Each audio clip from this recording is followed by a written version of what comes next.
నమస్తే people, welcome back to my YouTube channel. Stickering అయితే చేయించిన మన బండికి తెలిసిన విషయమే. సో 6 months కంటే ఎక్కువ అయిపోయింది స్టిక్కరింగ్ అనమాట. చాలామందికి చాలా డౌట్స్ ఉన్నాయి అనమాట దీని గురించి. సో నేను కూడా ఒక రివ్యూ చేస్తే బెటర్ అనిపించింది.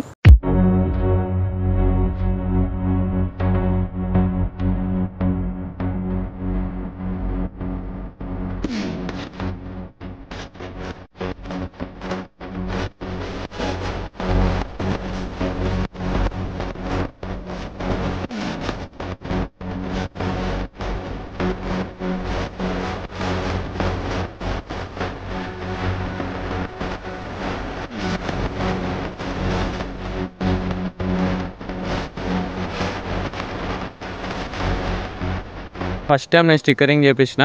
సో స్టిక్కరింగ్ చేయించేటప్పుడు కూడా నాకు కూడా చాలా డౌట్స్ ఉండే, చాలా రీసెర్చ్ అయితే చేసిన. ఒక పర్ఫెక్ట్ వీడియో అయితే దొరకలేదన్నమాట స్టిక్కరింగ్ చేపియొచ్చా లేదా అని. అందుకే నేనైతే ఇప్పుడైతే కంప్లీట్గా స్టిక్కరింగ్ గురించి అయితే వీడియో అయితే చేస్తా. ఆ వీడియోలో ఏంటంటే జస్ట్ స్టిక్కరింగ్ ఎలా చేపియాలి, ఈ స్టిక్కరింగ్ చేపించి 6 months అయింది కదా, ఇప్పుడైతే దీని రివ్యూ ఇస్తాను అనమాట. క్వాలిటీ ఎలాగుంది అండ్ మనము ఎక్కడ పర్చేజ్ చేసుకుంటే బాగుంటుంది అండ్ అసలుకి నాకు స్టిక్కరింగ్ వల్ల ఏమైనా ప్రాబ్లమ్స్ వచ్చినాయా లేవా. నార్మల్గా మోడిఫికేషన్స్ చేపిస్తే పోలీసు వాళ్ళు అయితే పట్టుకుంటారు అంటారు. హైదరాబాద్లో అయితే ఇంకా చాలా ఎక్కువ మోడిఫికేషన్ చేపిస్తే చాలా ప్రాబ్లం అవుతుంది. ప్రాబ్లం రాకుండా స్టిక్కరింగ్ ఎలా చేయించుకోవాలి అండ్ క్వాలిటీ ఎలా ఉంది, ఎక్కడ పర్చేస్ చేస్తే బాగుంటుంది అండ్ ఎక్కడ వేయించుకుంటే బాగుంటుంది. సో కంప్లీట్ డీటెయిల్స్ అయితే ఇస్తాయి. అండ్ రిమ్ స్టిక్కరింగ్ గురించి కూడా చాలామంది నన్ను అడిగారు. సో కంప్లీట్గా అయితే ఈ వీడియోలో చూడవచ్చు మీరు. అండ్ ఏమేమి ప్రాబ్లమ్స్ ఫేస్ చేశానో కూడా చెప్తా స్టిక్కరింగ్ వల్ల. లేట్ చేయకుండా వీడియో స్టార్ట్ చేసేద్దాం. ఫస్ట్ ఆఫ్ ఆల్ ఏంటంటే స్టిక్కర్స్ యొక్క క్వాలిటీ గురించి మాట్లాడుకుందాం. మెయిన్గా ఏంటంటే 6 months అయింది కదా, 6 monthsలో కలర్ అయితే ఏం షేడ్ అవ్వాలి. మీరు చూడవచ్చు కలర్ అయితే ఎలా ఉందో అలానే ఉంది, కొంచెం కూడా షేడ్ అవ్వాలి. ఎక్కువ నేను సన్లైట్కి పెట్టాను అనమాట. సో దానివల్లే షేడ్ అవ్వకపోవచ్చు. సన్లైట్లో పెడితే షేడ్ అవుతుందో లేదో తెలియదు, బట్ నాకైతే ఏం షేడ్ కాలేదు.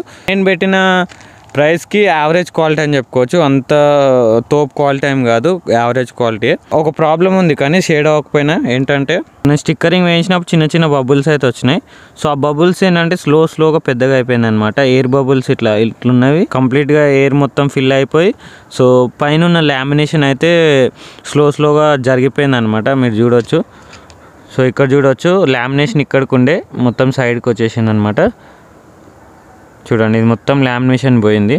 సో ఈ స్టిక్కర్ అయితే ఇప్పుడు వేస్ట్ అనమాట, తీసేయాలి. కంప్లీట్గా లామినేషన్ అయితే సైడ్కి జరిగిపోయింది. చూడండి, లామినేషన్ సైడ్కి జరిగిపోవడం వల్ల మొత్తం డస్ట్ పడి మరకలు అయిపోయింది అనమాట. డస్ట్ ఇది మొత్తం అంటే గమ్ ఉంటుంది కదా, ఆ గమ్ముకి మొత్తం డస్ట్ అంటుకుంది. సో ఈ స్టిక్కర్ మొత్తం వేస్ట్ అనమాట. చూడండి, మొత్తం కంప్లీట్గా ఎయిర్ బబుల్ ఏంటంటే వేయించేటప్పుడే కరెక్ట్గా వేయించాలన్నమాట. సో కొంచెం ఎయిర్ బబుల్స్ ఉన్న స్టిక్కర్ మొత్తం పోతుంది.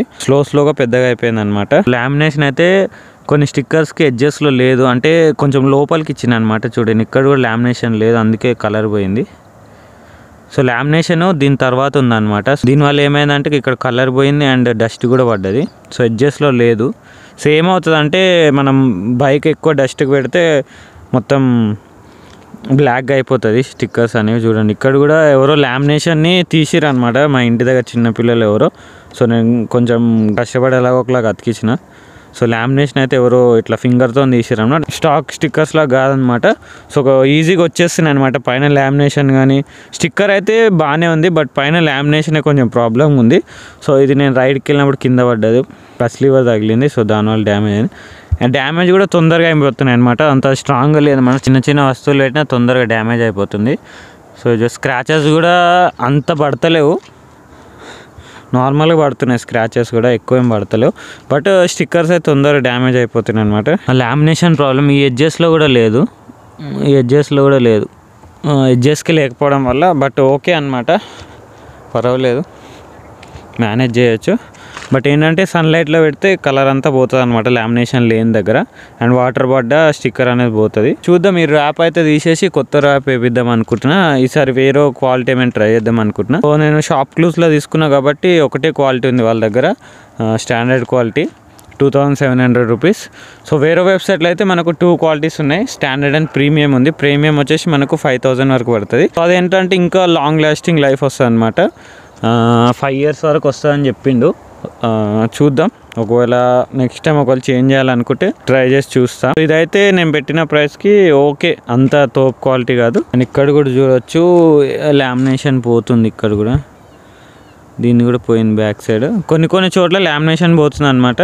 అండ్ ఇంకోటి గమ్ అయితే బాగానే ఉంది స్టిక్కర్స్కి, అంటే అంత ఈజీగా రావన్నమాట. గమ్ బాగానే ఉంది, కంప్లీట్గా బాగా అతుక్కున్నాయి స్టిక్కర్స్ అనేవి. బట్ లామినేషన్ ఒకటే ప్రాబ్లం అనమాట, అదొక్కటే కొంచెం బాగుండుంటే ఇంకా బాగుండేది. లామినేషన్ లేకపోతే స్టిక్కర్స్ పరిస్థితి ఇలాగ అయిపోతుంది. అండ్ ఇంకోటి రెడీ టు రేస్ స్టిక్కర్ తీసుకున్నా, ఇది అయితే వరస్ట్ ఉంది. ఇది షేడ్ అయిపోయింది కలర్, 100 రూపీసే. షేడ్ అవ్వదు అనుకున్నా బట్ షేడ్ అయిపోయింది. బయట రేడియం వేయించుకుంటే బెస్ట్. అండ్ ఇది ట్యాంక్ ప్యాడ్ అమెజాన్లో తీసుకుని, ఇది కూడా బాగుంది, లుక్ బాగుంది.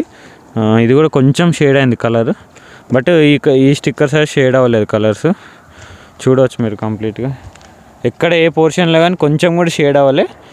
బట్ కొన్ని చోట్ల లామినేషన్ ప్రాబ్లం అంతే. అంటే స్టిక్కరింగ్ చేపిస్తే లీగలా ఇల్లీగలో దాని గురించి మాట్లాడుకుందాం.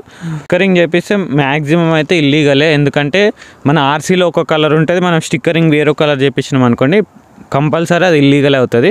ఎందుకంటే ఆర్సీలో ఒక కలర్, మన బైక్ ఒక కలర్ ఉంటే కంపల్సరీ అది ఇల్లీగలే, పోలీసులు పట్టుకునే ఛాన్స్ ఉంటుంది అండ్ ప్రాబ్లం అవుతుంది. అందుకే నేను స్టిక్కరింగ్ అనేది ఒక డీసెంట్ కలర్ అయితే చూస్ చేసుకున్నాను అనమాట. ఏంటంటే నాది ఆరెంజ్ కాబట్టి, సో ఆరెంజ్ ఉండేటట్టు చూస్ చేసుకున్నా స్టిక్కరింగ్ అనేది. మ్యాక్సిమం నా బైక్ చూస్తే మీకు ఆరెంజే కనిపిస్తుంది, అందుకే నాకైతే ఏం ప్రాబ్లం కాలేదు. రైడ్కి వెళ్ళినప్పుడు కూడా పోలీసు వాళ్ళు ఆపిన అంత పట్టించుకోలేదు అనమాట. హైదరాబాద్లో కూడా బాగానే తిరిగిన, బట్ ఏం ప్రాబ్లం కాలేదు, ఎవరు చలాన్ కానీ ఫైన్ కానీ వేయలేదు. ఓకే, ఏంటంటే కంప్లీట్గా కలర్ చేంజ్ చేయకండి, మన ఆర్సీలు ఉన్న కలర్కి మ్యాచింగ్ అయ్యేటట్టు స్టిక్కరింగ్స్ అనేవి తీసుకోండి, అప్పుడే ప్రాబ్లం అయితే కాదు. ఇంకోటి ఎగ్జాస్ట్ మాడిఫికేషన్ ఆడుతున్నారు చాలామంది, చేంజ్ చేద్దాం అనిపిస్తుంది నాకు కూడా.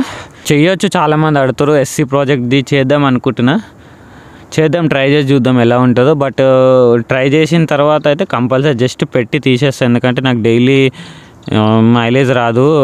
కంపల్సరీ మైలేజ్ అయితే డిక్రీజ్ అయిపోతుంది, అందుకే జస్ట్ ఒకసారి పెట్టి సౌండ్ ఎట్లా వస్తుంది మంచిగా ఉంటే పెట్టుకుంటా. సో బట్ నాకు తెలుసు అంత బాగా రాదని, మనము అనుకుంటాం సూపర్ బైక్ లాగా వస్తుందని, అంత ఎక్స్పెక్ట్ చేయకండి, నార్మల్గానే వస్తుంది. ట్రై చేద్దాం. అండ్ రిమ్ స్టిక్కరింగ్ గురించి కూడా అడిగారు. సో రిమ్ స్టిక్కరింగ్ అయితే నేను ట్రై చేసిన అనమాట వేరే వెబ్సైట్స్లో, కానీ ఏంటంటే స్టిక్కర్స్ అనేవి మనకు ఆరెంజ్ కలర్ అవైలబుల్ ఉన్నాయన్నమాట. ఏంటంటే బ్లాక్ రిమ్ ఉండుంటే దాని మీద వేసుకోవచ్చు ఆరెంజ్ స్టిక్కరింగ్, బట్ నాది ఆరెంజ్ రిమ్ కాబట్టి బ్లాక్ స్టిక్కరింగ్ కావాలి. బ్లాక్ స్టిక్కరింగ్ అయితే దొరకలేవు, మ్యాక్సిమం అన్నీ ఆరెంజే ఉన్నాయి. ఆరెంజ్ ఏంటంటే దీని మీద వేస్తే కనిపించదు, బ్లాక్ ఉంటే బ్లాక్ దాని మీద వేస్తే క్లియర్గా కనిపిస్తుంది. ఇంకోటి ఏంటంటే నేను స్టిక్కరింగ్ వచ్చేసి మా విలేజ్లో వేయించిన అనమాట, చిన్న రేడియం షాప్, వాళ్ళకి అంత ఎక్స్పీరియన్స్ కూడా లేదు, సో అందుకే పర్ఫెక్ట్గా అయితే వేయలేదన్నమాట. సో ఈసారి అయితే హైదరాబాద్లో వేయిద్దాం అనుకుంటున్నా. సో దీనివల్లే ఈ ప్రాబ్లమ్స్, బబుల్స్ అన్నీ వచ్చినాయి, కరెక్ట్గా వేయలే వాళ్ళు, ప్రొఫెషనల్స్ కాదు వాళ్ళు. ప్రొఫెషనల్స్ అంటే కొంచెం బాగా వేస్తుంది, బట్ ఓకే అనమాట. జస్ట్ 200 తీసుకుంటే మొత్తం స్టిక్కరింగ్కి, అదే బయట అయితే మినిమం 500 to 1000 కంపల్సరీ తీసుకుంటాడు నాకు తెలుసు.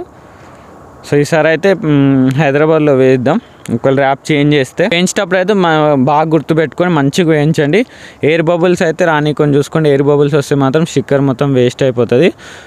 అండ్ కొన్ని ఎడ్జెస్ కూడా ప్రాబ్లమ్స్ ఉన్నాయన్నమాట, కొన్ని ఎడ్జెస్లో వైట్ కలర్స్ వచ్చినాయి అనమాట. అవి కట్ చేయించిన, మ్యాక్సిమం ఇక్కడ కూడా వచ్చినుండే వైట్ కలర్స్, సో కట్ చేయించిన. అంతే, చిన్న మైనర్ ప్రాబ్లమ్స్ ఉన్నాయి, దానికి మించి ఏం లేదు.